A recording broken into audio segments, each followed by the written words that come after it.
Blessings to you. This is a report from the Watchman. I'm an evangelical pastor serving in the Pacific Northwest, and my goal is to provide regular 3 to 4 minute news briefs profiling current happenings, particularly as they relate to the ministry of God's church and the fulfillment of end-time prophecy. First up is the Middle East. Fighting continues in Syria. It has been reported that up to 6,000 people died last month. This makes March the bloodiest month in the civil war that has been waging since March 2011. The United States has been supporting rebel factions, with Iran and Russia being the principal players supporting the current Assad regime. Israel and many others have grave concerns regarding the rebel factions in Syria. Some of these factions are led by radicalized Islamists who have publicly made known their intent to move against Jerusalem after Assad falls.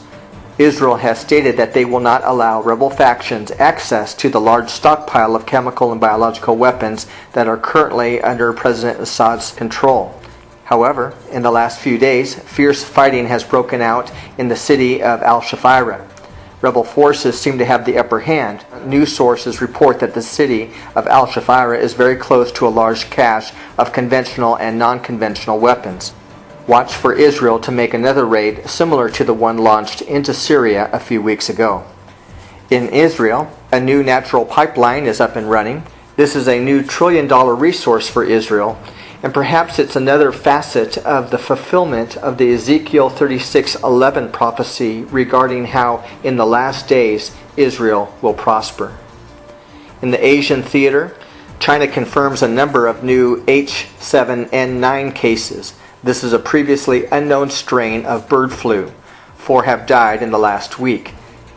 This disease report follows last week's report of a new deadly meningococcal disease reported in Tijuana and in Southern California. North Korea continues its belligerent rhetoric. This has been an annual spring event for the last few decades and a hallmark of the Un family dynasty. But the new dictator, Kim Jong-un, seems to have taken the rhetoric to new heights, stating that North Korea has entered into a, quote, state of war with the South, and has specifically threatened a number of U.S. interests. The U.S. has responded by sending stealth fighter jets, bombers, and various naval vessels to the area. China has responded by putting their military on alert. Pray that tension subsides and God's peace prevails. The church is severely persecuted in North Korea. It has been suggested that North Korea is the deadliest place in the world for God's people today. In Madagascar, great swarms of locusts have descended on about half of the country. The United Nations Food and Agricultural Organization note that this puts about 60% of the population at risk. In regard to weather and geology, there was a major landslide in Tibet a few days ago.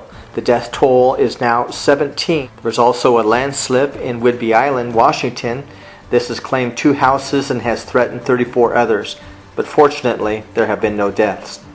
In the last few days, there has been significant flooding on the Indian island of Mauritius. 11 have died. And finally, a report on the persecuted church. Last Saturday in western China, a house church that had been a meeting site for Christians for 13 years was shut down by Chinese authorities. This follows the demolition of several house churches in China in March. On Easter Sunday, police stopped an outside procession and evangelical rally in Jos, Nigeria. Also on Easter, several hundred Christians gathered in front of the presidential palace in Indonesia to protest the demolition of Christian churches and the growing persecution of Christians throughout the island nation.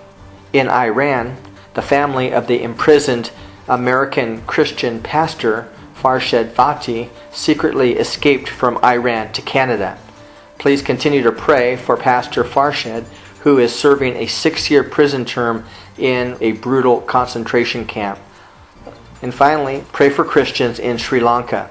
Persecution there is growing rapidly. Radical Buddhists have attacked Christian homes 10 different times in March. More to come soon. Stay true to the Galatians 6 challenge. Stay active in well-doing. Please send your prayer requests, questions, and news items to pastorreport@gmail.com. God bless you.